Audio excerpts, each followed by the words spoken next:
Bonjour à tous. Paracha de cette semaine, la paracha Matot Mas'eh, paracha qui nous parle le dernier livre la dernière paracha de Bamidbar. Et c'est aussi la paracha dans laquelle nous voyons les voyages du peuple juif. On a parlé de ça plusieurs fois. Quelle est l'importance de ces voyages? On a parlé de ça lundi longuement sur le fait que ce n'est pas juste des campements, mais surtout des voyages.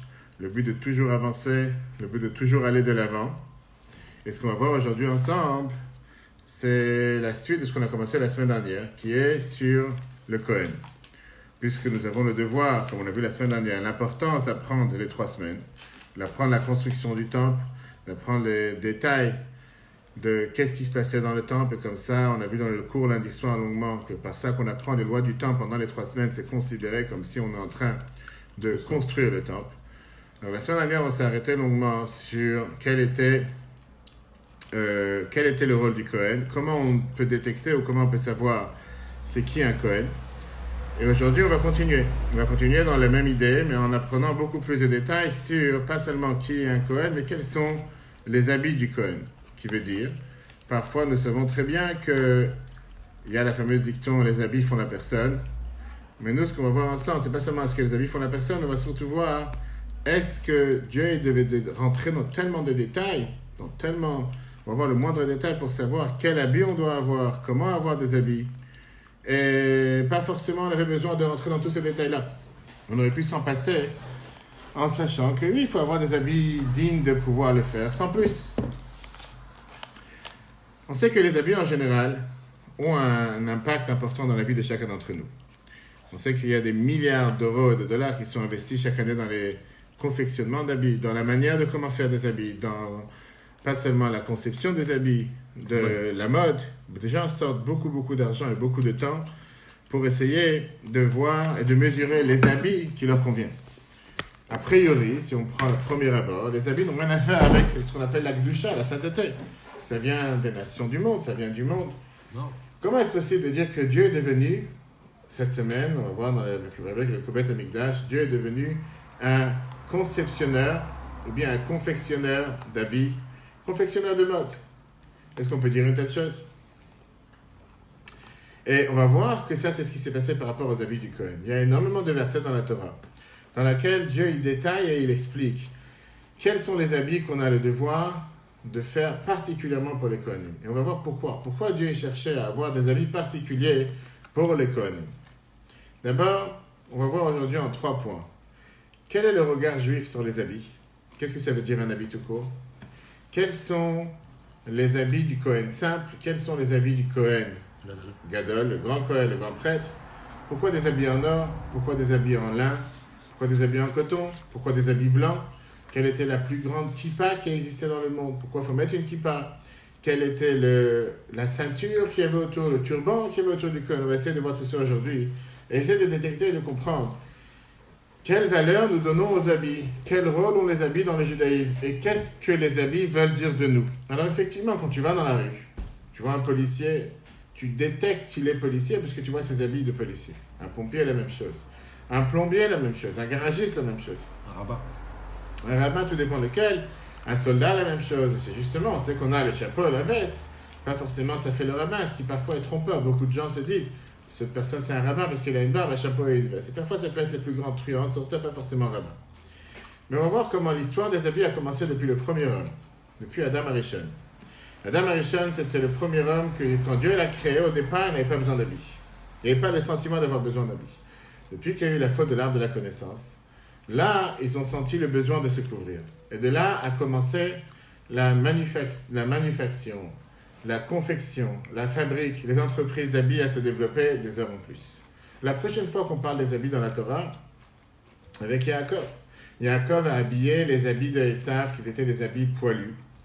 Et il essaye de se proposer, ou il essaye de se montrer à son père, comme s'il est Esav, alors qu'en réalité c'était Yaakov. Et la Torah dit la fameuse phrase, les mains sont les mains de Esav, les habits, la voix c'est la voix de Yaakov.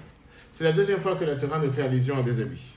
La troisième fois que la Torah fait allusion à des habits, c'est bien sûr en exil en Égypte. Les Chachamim nous disent que le peuple juif n'a pas changé son nom, n'a pas changé son langage, la langue qu'ils utilisaient, et n'a pas changé ses habits. Le peuple juif est resté avec les mêmes habits qu'il avait jusqu'à présent, avec la même mode, les habits qui étaient particulièrement adaptés au peuple juif.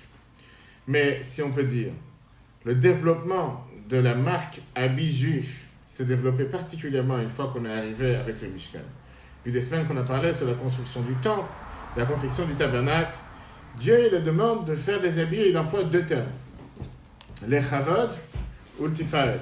Dieu te dit d'utiliser les habits pour l'honneur, pour la gloire et pour la beauté, pour les kohanim. Mais pas seulement que Dieu te donne ici un détail général. Fais-moi des habits beaux. Alors hier, j'allais te dire aujourd'hui, plus tu as un jean troué, et plus tu as des trous dans le jean, plus tu as l'air beau et plus tu payes cher. Non. Viens la Torah, elle te dit comment Dieu il descend dans les moindres détails du confectionnement, de la fabrication de ces habits. Comment les habiller, quelle forme ils devront avoir, quelle couleur ils devront avoir, quel ornement ils doivent avoir, jusqu'au petit détail du bouton, la ceinture, tous ces détails-là, Dieu devient un confectionneur de mode. On voit aussi que la Torah te donne plusieurs lois qui sont en rapport avec les habits. À tel point qu'il y a une halakha, par exemple, qui est très connue. L'Almara te dit que si jamais on vit dans une période où les nations du monde essayent d'obliger le peuple juif à transgresser les lois de la Torah en public, on a un devoir de se faire tuer, de ne pas transgresser, même pour un lacet de chaussures. Je veux dire, si dans leur esprit c'est de vouloir rabaisser le peuple juif à terre en disant que vous mettrez tel lacet, parce que nous vous demandons de mettre un tel lacet, pas autre, on n'a pas le droit de le faire. Pour montrer qu'on ne peut pas baisser la tête face aux nations du monde qui veulent essayer de subordonner ou d'essayer de considérer le peuple juif comme esclave. Parlons en deux règles, à part les habits des kohanim qu'on va voir dans le détail, ou autres mitzvot qui sont en rapport avec les habits, la fameuse mitzvah de tzitzit. Tzitzit qu'on a l'habitude de mettre tous les jours, le talit katan et le talit gadol avec lequel on prie. Dieu le demande au peuple juif de mettre des tzitzit dans les coins des habits, à partir du moment que tu as un habit, pas une serviette, un habit avec lequel on s'habille, qui a 4 coins, on a le devoir de mettre les tzitzit. Et pourquoi? Uritem oto, usratem et kometot Hashem. Comme on dit dans les schémas tous les jours, le fait que tu regardes les tzitzit, qui est le compte numérique 600, plus, dans tzitzit c'est 600, plus les 8 fils et les 5 nœuds, ça te fait au total 613. Donc grâce à tzitzit, on se rappelle les mitzvot que Dieu nous a donnés. Deuxième composant de mitzvot en rapport avec les habits, c'est la fameuse mitzvah. Lo yilbash gaver simlat isha. Un homme n'a pas le droit de s'habiller avec les habits d'une femme.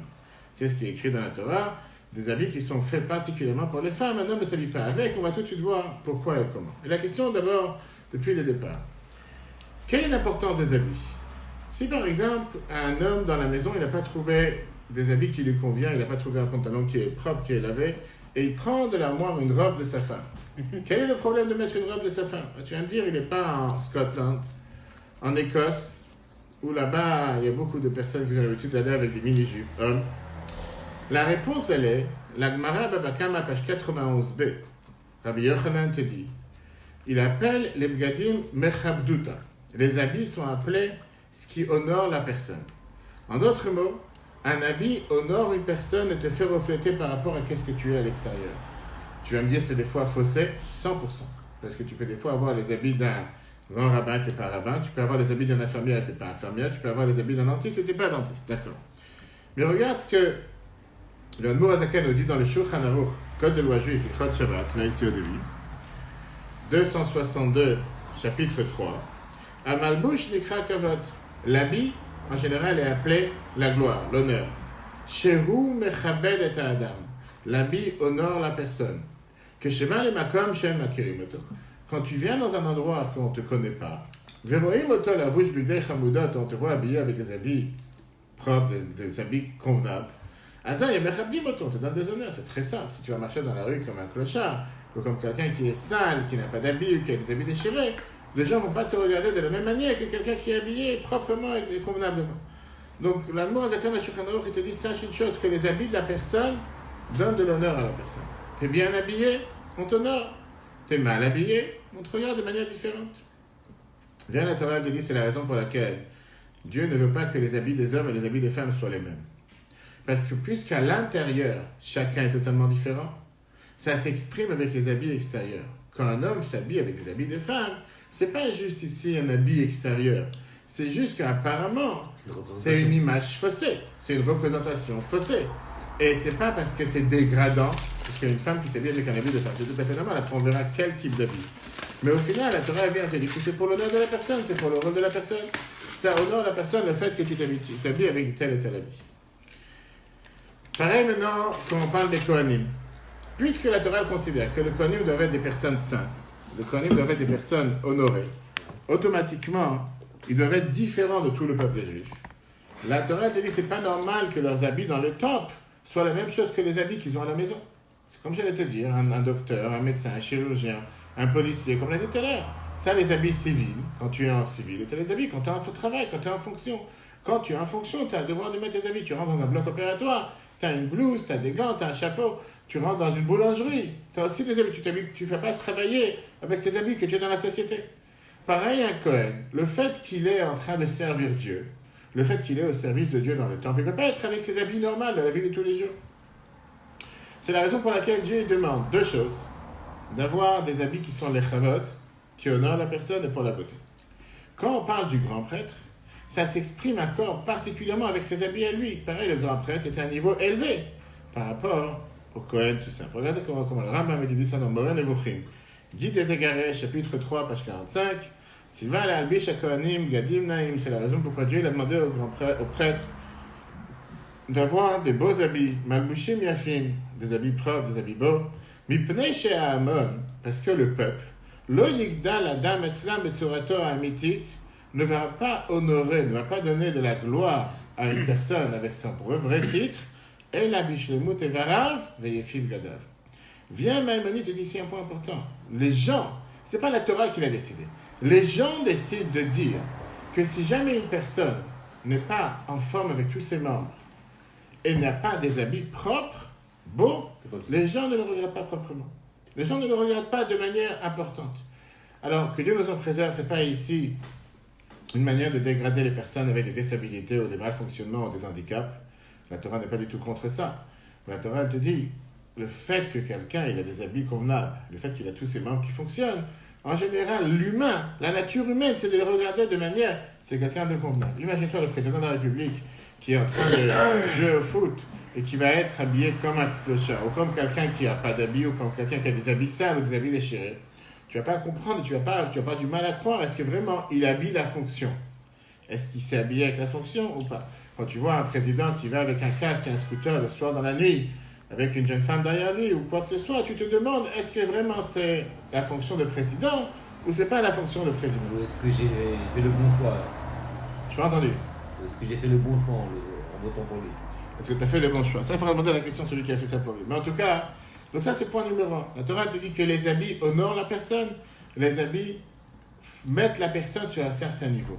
Tu es habillé convenablement, on te regarde avec une certaine manière. Tu es habillé, mal habillé, on n'en parle pas maintenant de combien d'argent tu mets dans les habits. Comme j'ai dit tout à l'heure, malheureusement dans la société aujourd'hui, plus tu as des trous dans tes habits, plus tu as l'air normal. Et plus tu vas aller acheter un jean, parfois je parle avec des gens qui vendent des jeans, etc. Et tu dis, plus le jean il a des trous et plus il a des détails qui sont... Automatiquement, ça va beaucoup plus cher. Quand tu te dis pourquoi tu payes 100 € pour quelque chose qui est troué de tous les côtés, parce que c'est ce que les gens ils ont, avec des fils qui pendent, il ne faut pas oublier. Quand la Torah te dit, en fonction de comment tu t'habilles, c'est comme ça qu'on te regarde. Mais encore une fois, c'est ce que le Rambam te dit dans les guides des cigarettes. Quel est le but final? Pourquoi Dieu cherche d'avoir des habits particuliers pour les Kohanim et en général? Tu viens dans le temple, tu veux voir les gens qui travaillent dans le temple. Tu veux pouvoir justement voir qui sont ces personnes qui servent Dieu. Et comment tu vas définir ces personnes qui servent Dieu? Pas des personnes qui sont sales, qui ont des habits sales. C'est très simple. Tu vas aujourd'hui dans une boulangerie, tu vas dans une boucherie, tu vas dans n'importe quel autre endroit. C'est la personne qui te sert avec un tablier tout sale, en 2 mots. Si c'est la personne qui confectionne les gâteaux à l'intérieur dans l'atelier, que lui, il a le droit de se salir, parce qu'il est en train de faire des crèmes, de faire des confitures, et avec ça, les grands chefs, en général, ils ont des tabliers blancs. Plus la maison est plus élevée, plus leurs tabliers sont propres, en règle générale. Mais peu importe, toi, tu ne veux pas savoir ce qui se passe dans la cuisine. Toi, tu viens maintenant devant la vitrine. Si la vitrine, elle a l'air de la cuisine, tu ne vas pas rentrer dans une boulangerie pareille. C'est sale. Aujourd'hui, tu as la chance d'avoir des étiquettes. En Amérique, ça marche. Je ne sais pas s'il y a en France. En Amérique, tu as les étiquettes ABC sur les restaurants. En termes de sanitaire, est-ce que c'est classé catégorie A, catégorie B et catégorie C? Et en règle générale, quand c'est catégorie C, très rapidement, ils sont prêts à fermer. Le gouvernement n'est pas laissé ouvert. Et la majorité des établissements, ils ont des contrôles réguliers. de sanitaire pour savoir si la propreté dans l'établissement, c'est catégorie A ou pas. Et c'est comme ça que tu peux savoir est-ce qu'on peut manger dans cet établissement ou pas. Je ne sais pas si en France c'est le même système, mais en Amérique c'est très courant. Donc ça c'est point numéro 1. On a vu déjà par rapport aux habits, on a vu pourquoi Dieu a demandé d'avoir des habits, l'histoire des habits dans la religion, on a vu qu'est-ce que représente les habits sur la personne. Voyons encore quelques détails, à part ce qu'on a dit tout à l'heure, les habits de femmes et les tzitzit. Encore des détails qu'on a dans la manière comment mettre les habits. On sait par exemple que dans le deuxième siman de Shulchan Aruch, on te dit Seder Levishat Abgadim. Tu as tout un siman qui te donne des détails, comment s'habiller tous les jours. Et par exemple, on te dit qu'il y a une importance dans l'ordre, comment tu t'habilles. On dit qu'il faut faire attention de toujours mettre le côté droit d'abord, après le côté gauche. Et quand on enlève les habits, on enlève d'abord le côté gauche, après le côté droit. Pourquoi? Parce que la Torah donne de la gloire, la Torah donne de l'honneur à la droite. Par contre, quand on attache, c'est avec la gauche, parce qu'on met les tefillin sur la main gauche. Et on sait très bien que la Torah fait attention à ne pas dévoiler des parties du corps qu'on n'a pas besoin, des parties du corps qui sont généralement couvertes, ne pas les dévoiler. Le rabbi parle de ça longuement par rapport à la période d'été, où les gens ils pensent que quand on va en vacances, on laisse le code des lois juifs à la maison. Ce qui veut dire qu'on se dit, puisqu'on est maintenant en vacances, on peut se découvrir, on peut se considérer qu'on est dans notre chambre à coucher toute la journée et toute la nuit, et donc automatiquement, il n'y a personne qui regarde. Le bon Dieu l'a laissé en vacances, on n'a pas amené avec nous dans les valises. Pendant la prière, combien de lois dans Shulchan Aruch tu as sur l'importance que quelqu'un soit recouvert convenablement pendant qu'il prie, les pieds et les mains? Short. Les pieds et les mains. Alors, on ne va pas rentrer dans tous les détails qu'on ne va pas finir. Est-ce qu'on a le droit de prier avec un short? Est-ce qu'on a le droit de prier pieds nus? On sait très bien que la Torah, elle vient, elle te dit, tu as des gens qui prient pieds nus. Pourquoi? Parce qu'ils te disent que comme toute la journée, ils marchent pieds nus. Et comme ils vont voir leur banquier pieds nus. Et comme ils vont voir leur docteur pieds nus. Et comme dans la vie de tous les jours, ils sont pieds nus. Il n'y a pas de différence. Pourquoi ils iront mettre un habit quand ils parlent là-dessus? C'est à débattre, ce n'est pas le sujet. On sait que chez les chassidim, on a l'habitude de mettre le gartel, qui est la ceinture, le hamlet pendant la prière. Pourquoi? Parce qu'il y a un verset qui te dit Achon likrat Elokecha Israël. Se préparer quand on prie. On sait très bien qu'est-ce qui est écrit dans Shulchan Aruch 98, chapitre 4, que puisque la tfila, la prière, c'est comme servir dans le temple, là ce que le texte dit en bas de la page, Raoui sheyu lo malbishim neim, c'est bien d'avoir des habits propres, des habits beaux, mais qui sont adaptés à la prière, c'est une des raisons pourquoi on a l'habitude, par exemple, à chaque fois qu'on fait la tefila, on met le chapeau et la veste. Pourquoi? Pour montrer que peut-être dans la journée, je suis en détente, mais quand je priais, maintenant je vais m'habiller, je me préparais pour parler à Dieu, comme si je rentre dans le temps. Page après, Bigdei Shabbat. On sait très bien que dans les habits de Shabbat, ici, les habits de Shabbat, on a un devoir d'avoir des habits qui honorent Shabbat, comme l'a dit tout à l'heure, les habits honorent la personne. Et c'est pour ça qu'on fait attention d'avoir des habits qui sont particulièrement pour Shabbat. Et on sait très bien que dans Shulchan Aruch 262, chapitre 3, c'est écrit qu'il y avait des gens qui avaient l'habitude de ne pas mettre Shabbat ce qu'ils mettaient dans la semaine. Ils avaient des costumes particulièrement pour Shabbat, des chaussures pour Shabbat, des chemises pour Shabbat, des chapeaux pour Shabbat. Ils avaient des habits particulièrement pour Shabbat. Et là, on rentre dans le point qu'on ne peut pas débattre, c'est pas le sujet d'aujourd'hui, mais on ne peut pas le mentionner, c'est tout ce qui est la pudeur, la tsniout dans les habits. Torah te dit que la pudeur, le rabbi te dit clairement, c'est pas juste pour les femmes comme les gens s'imaginent. Une femme doit être pudique. Et un homme, non?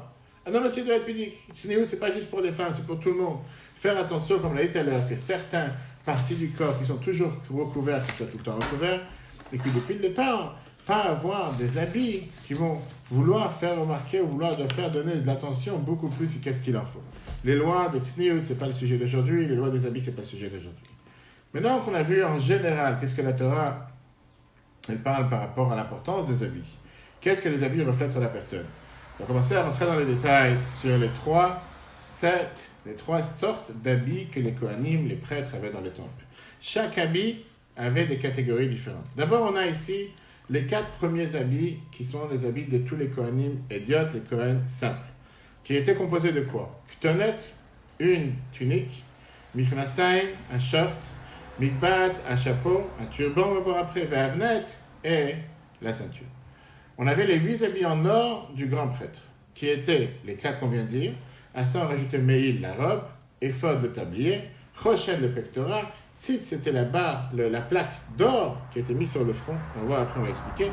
Et on a encore 4 habits du grand prêtre, qui étaient des habits blancs, qui étaient utilisés particulièrement le jour de Kippour.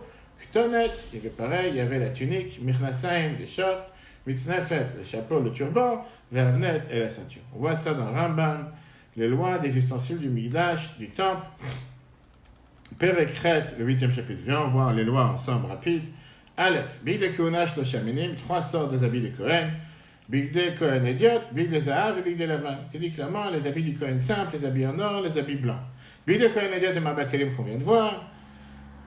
Il te dit Ktonet Mechnasaim Mikberot Avnet, tunique, short, chapeau, turban et la ceinture. Verbatan Shel Pishtan Levenim, ils sont tous faits de coton blanc. Vechotan Kaful Shesha, Vernet Levado Akum Betsema, seulement la ceinture était faite de laine. Après la deuxième halakha, Bigdei Zahav, les habits en or. Bigdei Kohen Gadol, c'est les habits du grand prêtre. Vem Shmona Kelim. Il y a les 8, au total, Arba Shel Kol Kohen, les 4 de chaque Kohen. Ou Meil, Vef, Vechoshen Vetzit, c'est les 4 qu'on a rajoutés du grand prêtre. Et il te dit pareil comment il était tissé la ceinture du grand prêtre, Maaserokemu, et ça ressemblait à la ceinture du Kohen simple. Par contre, il te dit aussi que le chapeau du grand prêtre, c'était la même ikbad qui est dit pour ses enfants, sauf que c'était fait de manière, comme on a dit, avec un turban, de manière qui sont... On va voir après les mesures, on va voir après les longueurs. Je sais, comme j'ai dit tout à l'heure, c'est la kippa la plus longue qu'il y avait dans tout le peuple, du monde entier. Et il te dit que c'était fait comme un turban que les Yishmaélim avaient l'habitude de mettre tout autour d'eux, et après ils fermaient le turban à l'intérieur.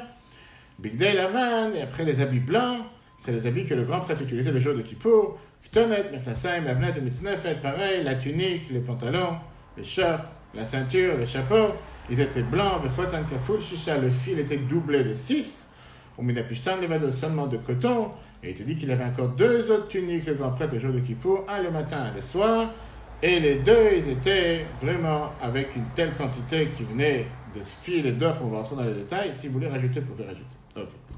Maintenant, on va s'arrêter rapidement sur les différents habits du Kohen. Et on va voir que de là, on apprend qu'est-ce que la Torah veut nous enseigner par rapport aux habits. Et comme le thème d'aujourd'hui, c'était qu'est-ce que mes habits, mes vêtements disent de moi, on va voir qu'est-ce qu'en fonction des habits que j'ai, est-ce que je peux être considéré comme quelqu'un qui fait ce que Dieu veut ou pas. D'abord, pourquoi il devait besoin d'avoir un short? Les shorts, la Torah dit clairement, c'était pour la pudeur. Le premier habit, l'ordre, comment ils avaient l'habitude de s'habiller, c'était de mettre un pantalon, ce short. C'était comme on va dire un morceau de tissu qui avait 2 trous pour mettre les 2 pieds, et à part ça, il n'y avait aucun autre trou. Ils étaient autour du ventre, ils étaient fermés avec une ficelle, ils étaient faits de coton, et le but, c'était vraiment comme aujourd'hui on aurait dit un caleçon, ou un shirt, ou un, comment on appelle ça, ou un jogging. Pas un jogging, parce que c'était juste la moitié du pied, ça ne descendait pas jusqu'en bas. Un shirt. Après, il y avait le ktonet, qui était la tunique. Ça recouvrait tout le corps. Une fois qu'il avait mis les shorts, il mettait la tunique par laquelle elle recouvrait tout le corps, des épaules jusqu'aux pieds. Comme une sorte de bretelle, quoi. Pas une bretelle, c'était une tunique qui mettait de haut en bas. Qui recouvrait aussi les mains. Ça aussi, c'était fait de coton, avec différents maillons qui étaient tissés les uns sur les autres.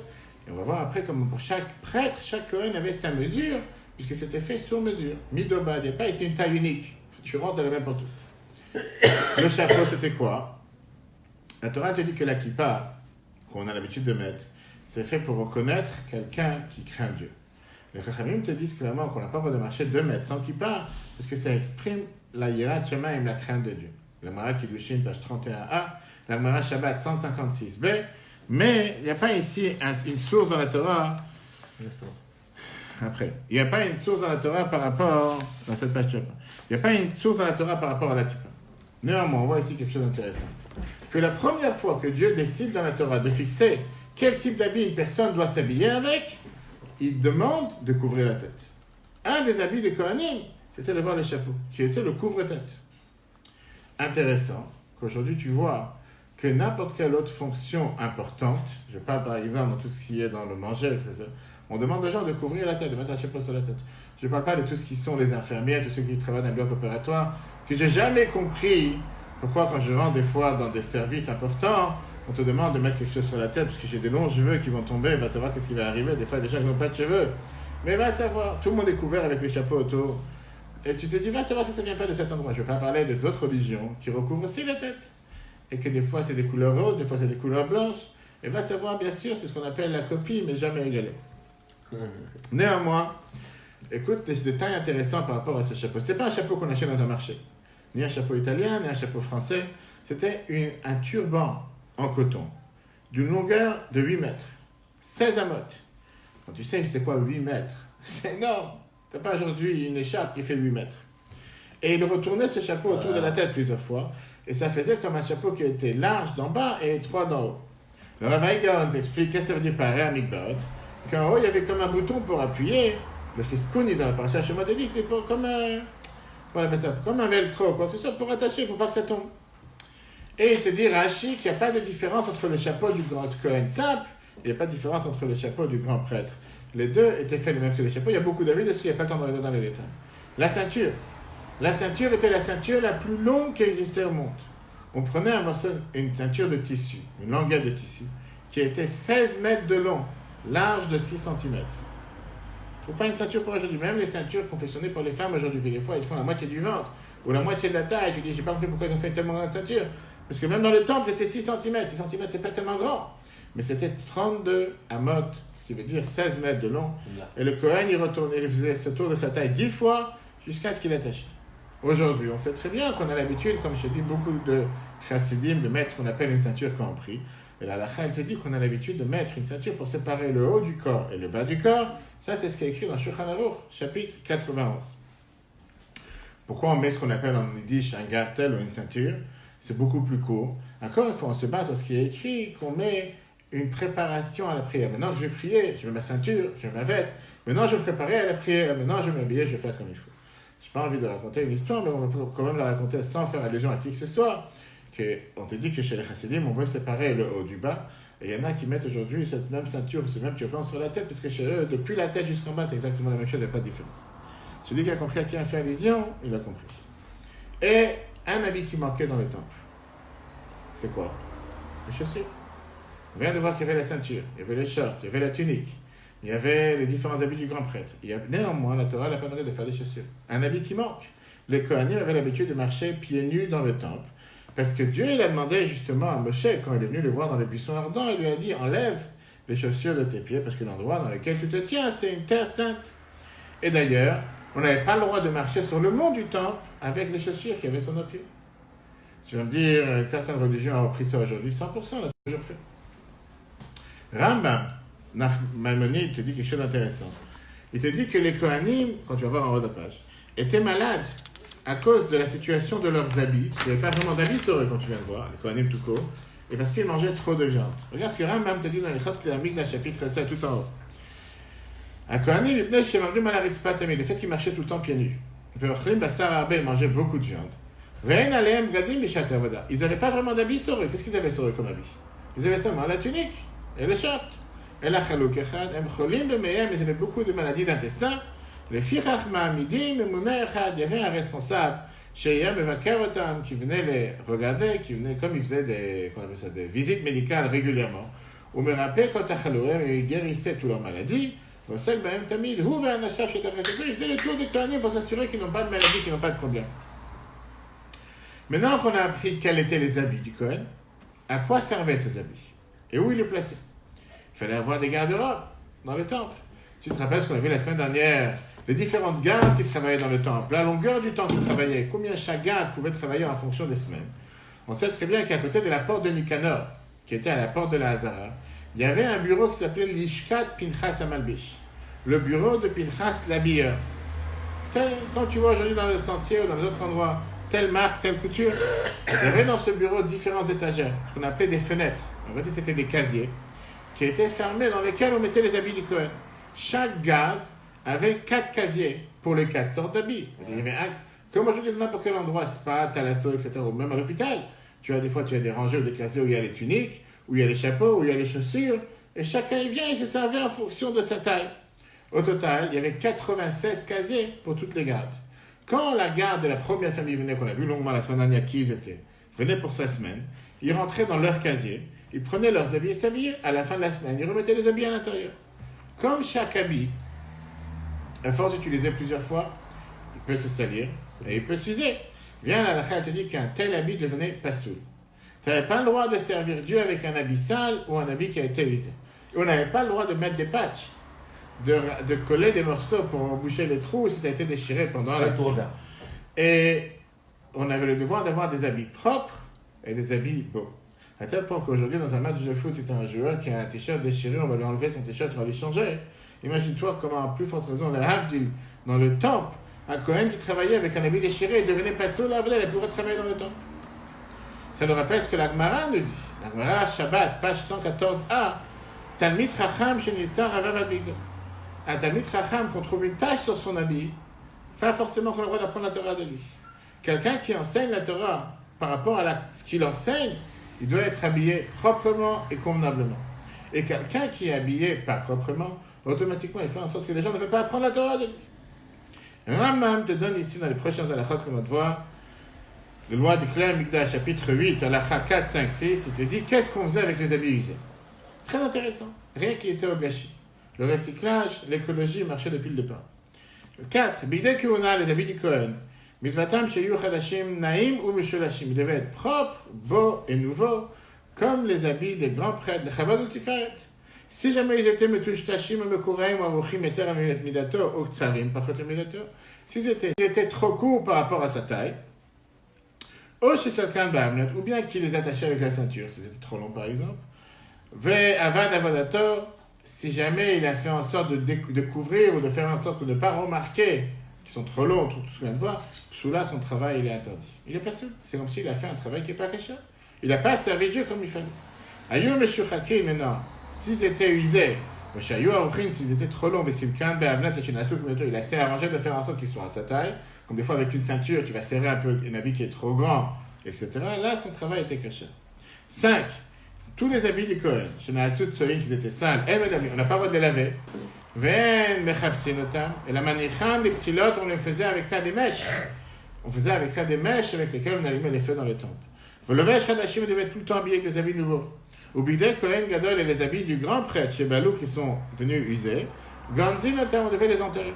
Ou Bigdei Lavan et les habits blancs chez Oved Bahem et Yom Hatson qui travaillaient avec eux le jour du jeûne, Kippour. Et no Oved Bahem Pam Shnial Olam. Il n'avait pas le droit de les utiliser encore une fois le Kippour prochain. Et là, Nignazim et Makom chez Ifshat Atamsham, ils devaient être enterrés dans l'endroit où ils étaient habillés. On n'a pas le droit d'en profiter. 6e, les pantalons des Kohen, les shirts, qu'ils étaient vieux, ou bien les ceintures qu'ils étaient vieux, on faisait avec ça des mèches et des torches, et on allumait avec ça dans le temple, Simchat et Tashoeva, lors de la fête de Simchat et Tashoeva, qui était la fête de Sukkot, Vekotnot, Kohanim, Mediotim, Shebalo, tous les tuniques des Kohanim simples, Ayosim, même, Kilot, on faisait avec ça des mèches, les Mnoat, Tamid, pour la menorah. Donc on vient de voir comment Rambam te dit que tous ces habits du Kohen, c'était des habits dans lesquels rien n'était jeté, on l'utilisait, on était passé à la poubelle, mais il n'avait pas le droit de travailler dans le temple, avec des habits sales, des habits à peu près propres, etc. On a dit tout à l'heure que le grand prêtre, il avait 4 habits simples, comme le Kohen simple. Et à part ça, il avait encore 4 autres habits particuliers. Quels étaient les habits particuliers du Kohen? Il y avait le meil, qui était la robe, qui était une couleur pourpre, une couleur écarlate, bleu écarlate. Et le meil, c'était comme la tunique, avec 2 différences. Il y a beaucoup d'avis, mais les avis les plus simples. Il n'avait pas de manches. Et en bas, il y avait les 72 clochettes. Il avait la grenade, la clochette, la grenade, la clochette. Et le rôle de ces clochettes et ces grenades, c'était pour faire du bruit quand le Kohen rentrait dans le temple. Mais non. Pourquoi on avait besoin d'avoir le bruit? Oui, dans le temple, dans le Saint des Saints.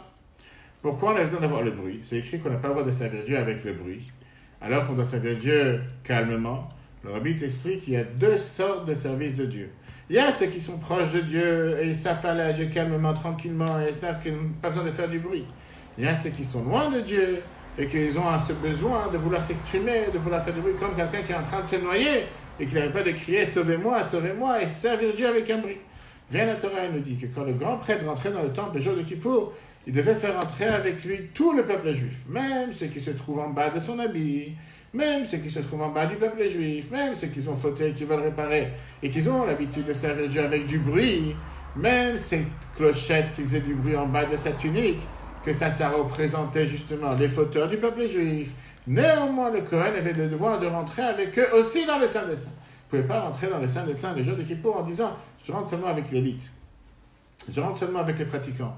Je rentre seulement avec les religieux. Ces juifs qui ont fait tchouva, ces juifs qui se rapprochent, ces juifs qui font du bruit, qui servent Dieu, j'ai pas envie de rentrer avec eux. Vers la Torah nous dit qu'il devait rentrer avec eux sans différence. C'est une histoire qu'on a toujours racontée avec un chassid d'une dynastie chassidique qui plusieurs années il était marié avec sa femme, il n'avait pas d'enfant. Il a décidé d'aller voir le rabbi. Il est rentré en audience privée chez le rabbi. Et le rabbi, il a pris le mot. Et le rabbi, il a dit, tu as écrit ici tous les résultats des examens que tu as fait. mais tu n'écris pas les causes qu'ils ont fait que tu es arrivé à tel examen. Alors il dit, écoute, va voir tel et tel docteur, et Dieu il va aider, vous aurez des enfants. Après, le rabbi lui demande, dis-moi une parole de Torah que tu as entendue de ton maître. Et son maître, il dit, mon maître, il a fait un siyum, il a terminé un traité de Gemara Chagiga. Et il a répété la phrase qui est écrite à la fin de la Gemara, que les fauteurs du peuple juif sont pleins de mitzvot comme les grenades.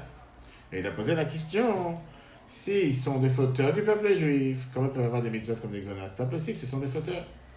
Le rabbi est devenu blanc, comme un tremblement dans sa voix. Et ce chassid, il a eu de la peine qu'il a dit quelque chose qu'il n'aurait pas dû dire. Et le rabbi lui dit, moi aussi j'ai appris cette Gemara. Et moi j'avais la conscience juste à l'inverse.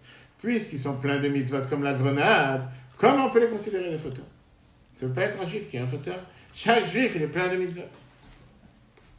Si jamais le grand prêtre décidait de ne pas mettre les clochettes et les grenades en bas de son manteau, en bas de sa robe, il était chayav mita. Coupable, passible de peine de mort. Pourquoi? Parce que ça veut dire que c'est un Cohen qui a ici des a priori, qui veut ressembler, qui veut faire refléter seulement une partie du peuple juif, et pas ceux qui sont au borderline, comme certains diraient aujourd'hui. Il ne veut pas refléter ceux qui sont des gens encore éloignés, qui ne sont pas encore proches. Ce n'est pas un vrai Cohen. Et il est en train de faire un manquement dans son devoir. Un autre habit qu'avait le Cohen, le grand prêtre, c'était le tablier. Le tablier, c'était comme un tablier qui était fermé par le dos, le éphod, avec des bretelles au-dessus. Et c'était pour tenir le pectoral qu'on allait mettre dessus, le choshen. Et ce tablier avait les deux pierres précieuses, il avait Shoham, qui avait au-dessus, sur lesquelles étaient gravées de chaque côté, d'un côté 6 tribus, de l'autre côté 6 autres tribus. Ce tablier, il était fait de pourpre, écarlate, il était fait de lin, de laine, coton, tissé aussi avec des fils en or. On prenait de l'or, qu'on écrasait en petites plaques, et de cette plaque, on coupait des fils d'or, qu'on mettait ensemble pour confectionner ces habits-là.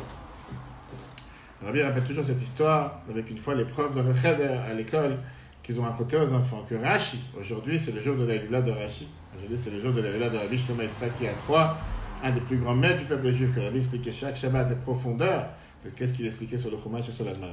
Rashi, une fois, il a vu une ministre chevaucher sur un cheval avec un tablier. Et il était avec de la souffrance en se disant pourquoi Dieu m'a montré quelque chose pareil. Regardez sur une femme avec un tablier, apparemment pas forcément de la meilleure manière. Après, quand il est venu à expliquer l'histoire du tablier du Cohen, il s'est dit j'arrive pas à comprendre comment avait l'air ce tablier. Et là, il s'est rappelé ce qu'il a vu avec cette femme qui chevauchait ce ministre sur le cheval. Et il s'est dit, Dieu m'a montré cette image pour pouvoir comprendre comment était le tablier qu'avait le Cohen. Et là, il était content en disant, et Rashi, il écrit, c'est quoi ce tablier? Comme ce que les ministres, femmes ministres ont quand ils chevauchent sur un cheval. Qu'est-ce qu'on apprend de ça? Que chaque chose qu'un juif y voit ou il entend, c'est la providence divine pour apprendre de ça un enseignement dans la vie de tous les jours, comme le Baal Shem Tov nous enseigne. L'autre habit que le Cohen avait, c'était le tzitz, qui était la plaque en or qu'il mettait sur le front. On dit que c'était une plaque qui allait d'une oreille à une autre oreille, une grandeur de 4 cm, qui était sur le front du grand prêtre, sur lequel c'était écrit Kodesh Lachem, avec le nom de Dieu, saint sanctifié pour Dieu. La Kedusha, la sanctification de la plaque, montre que le Cohen n'avait pas le droit de lever les mains au-dessus de la plaque. Tel point c'était le nom de Dieu, comme le tétragramme qui était gravé dessus. Quand il faisait Birkat Kohanim, il avait l'habitude de mettre les mains juste plus bas en fonction de tous les autres Kohanim. Rambam te dit que de là on apprend la sainteté qu'on doit avoir quand on met les tefilines. Et c'est pour ça que quand on met les tefilines à plusieurs reprises dans la tefila, on met la main sur la tête et sur le cœur pour se rappeler qu'on a les tefilines sur nous. On n'est pas là juste en train de faire la tefila et parfois quand la tefila dure trop longtemps, tu penses que tu peux faire tout et n'importe quoi et tu oublies que tu as les tefilines sur toi. Il y a un débat quel était les détails de où était placé le tzitz. On va voir comment Rambam nous dit en bas le dernier paragraphe dans Ilchot Klei Hamikdash Perek Tet. Ketzad Maaseh Hatzitz, comment a été faite cette plaque d'or? Oseta Shel Zahav, il prenait une plaque en or. Shtetz Rachav Shtetz Baot, 2 doigts de large, on a dit 4 cm. Makif Meozen Leozen, d'une oreille à l'autre. Kotev Alav Shnei Shittim, il y avait là-bas 2 rangées. C'était écrit Kodesh Lachem, saint pour Dieu. Milmata Lachem, Kodesh Milmata Lachem Milmala, Kodesh en bas Lachem en haut. Et si jamais c'était écrit en une ligne, c'était pas grave. Vaotiot Batot, et tu dis comment les lettres ils reflétaient, etc., etc. Là, on a un débat classique que le rabbi te prend par rapport à cet habit-là, entre un conflit de qu'est-ce qui est la tradition et ce qu'ils ont vu. En général, quand tu as un débat entre quelque chose que quelqu'un il a vu et quelque chose qui était la tradition, là, on a un débat, est-ce que c'était sur une ligne ou sur 2 lignes? Est-ce que c'est la tradition comme ça ou ce qu'ils ont vu? C'est-à-dire, celui qui a vu, il est le plus juste, il est le plus correct. La réalité, elle est que parfois la tradition, elle est beaucoup plus forte. Parce que si les Rachamim ont reçu de leur maître que c'est comme ça qu'étaient les tzitz, qui était comme ça la plaque en or, on ne peut pas avoir de doute dessus. De l'autre côté, quand tu as vu quelque chose, on peut t'expliquer beaucoup de raisons pourquoi tu l'as vu de cette manière. Peut-être c'est toi qui l'as vu de cet angle, que quelqu'un va le voir d'un autre angle.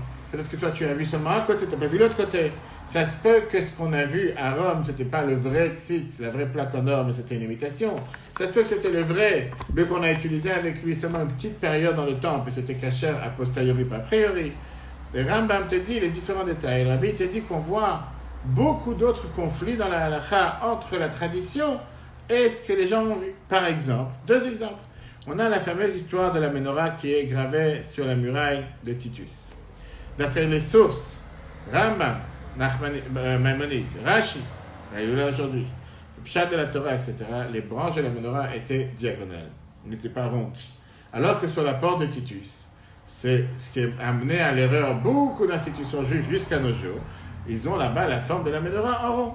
Et la Bible explique qu'il y a beaucoup d'explications sur la menorah de la porte de Titus, et il n'y a aucune preuve que ça c'était un reflet exact de la menorah qu'il y avait dans le temple. Et au contraire, c'était pour montrer l'esclavage du peuple juif.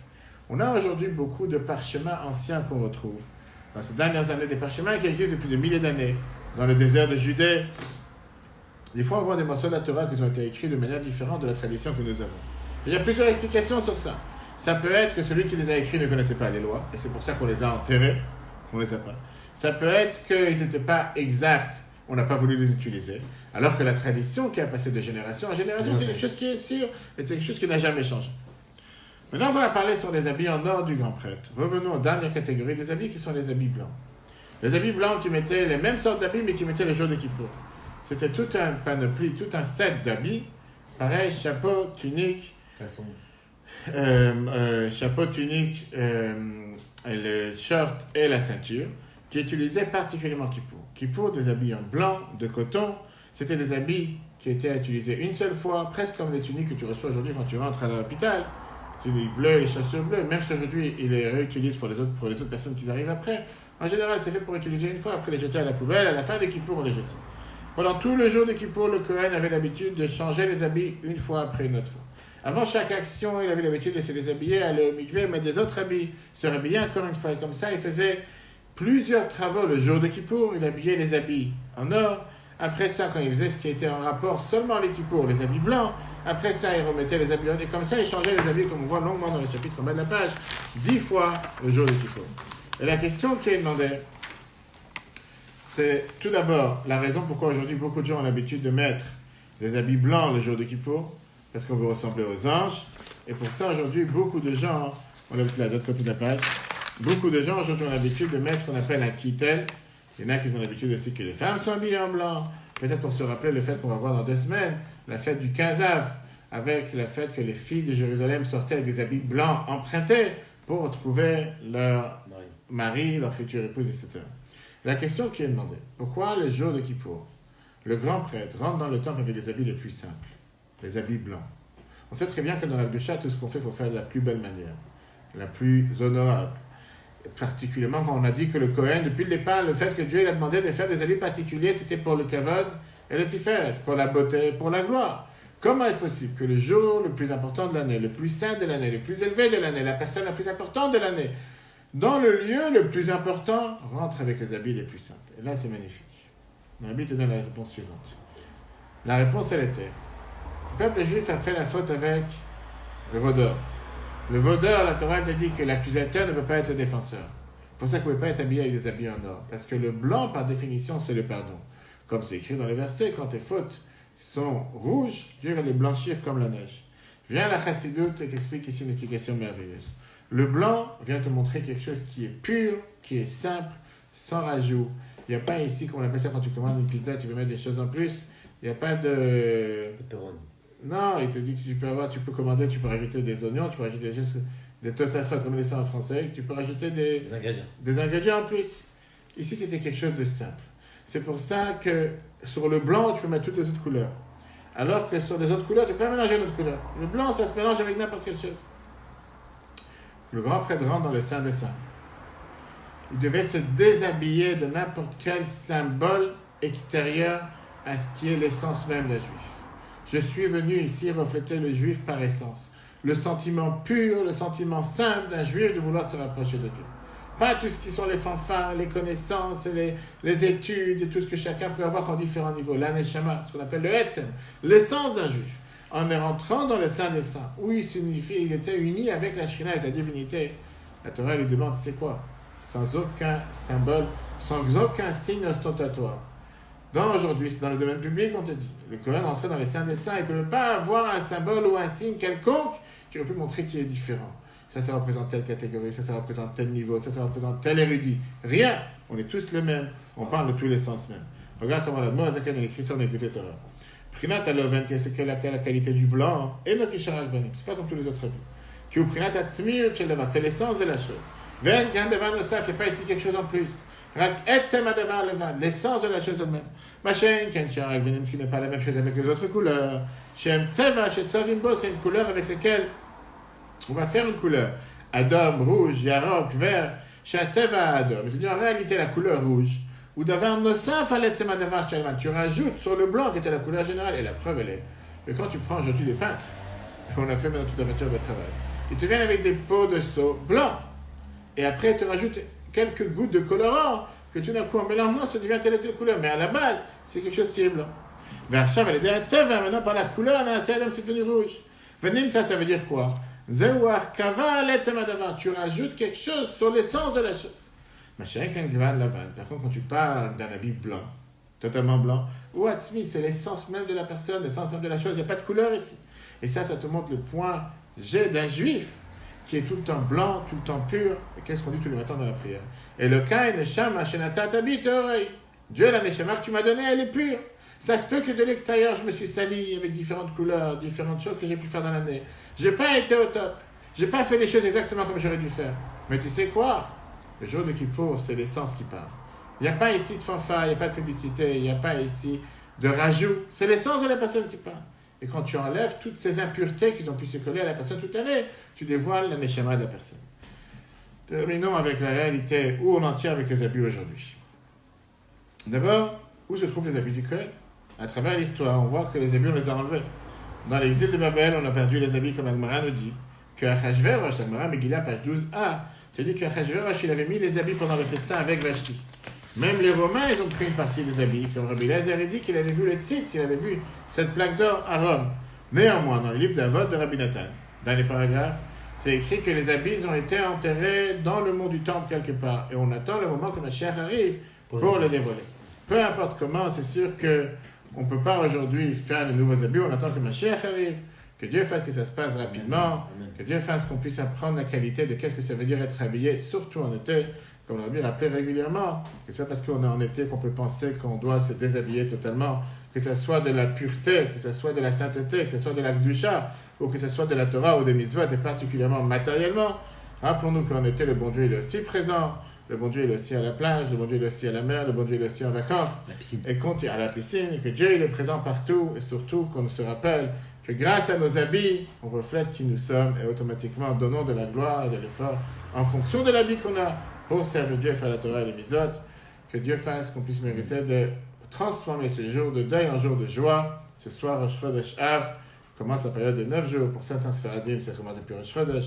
Pour certains, c'est la semaine prochaine. Pour certains, cette semaine, il n'y a pas la Shavua Shechal, la semaine dans laquelle on tombe Tisha B'Av, puisque c'est dimanche. Mais en tout cas, une chose est sûre, qu'on demande pendant tous les jours que ce soit des jours de joie et des jours de fête. Et automatiquement, le jeûne sera annulé. Si Dieu veut, le cours sera en replay dans quelques minutes sur l'application E-Torah, E-T-O-R-A-H, sera appelé Google. Très bonne journée à tous. Chodesh Tov. Que ce soit un mois qui amène que des bonnes nouvelles pour le peuple juif. Et si Dieu veut, à la semaine prochaine.